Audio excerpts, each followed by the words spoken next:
Hello everyone and welcome back to another tutorial for the Counter-Strike 2 game. In this video, I'm going to show you how you can change your player appearance. So let's get started right away. First of all, open up the Counter-Strike 2 game on your device, and once you are within the main menu, in order to make changes to your player, just tap on Loadout at the top section. This will now show you your characters for both the CT and the T team. Now from here, in order to change your player appearance, just click on your current player that is selected.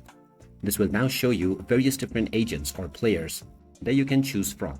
If you don't have any options available, then you may purchase new characters or unlock more as you keep progressing within the game.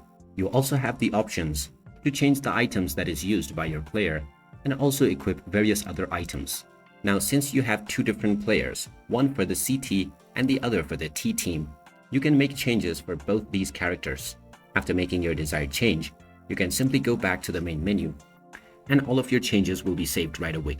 And after this, you can start playing your game with your modified character right away. And there you have it. That is how easy it is to change your character on the Counter-Strike 2 game. If you find this video helpful, don't forget to hit that like button and subscribe to our channel for more useful tips and tutorials. Thanks for watching, and I'll see you again in the next one.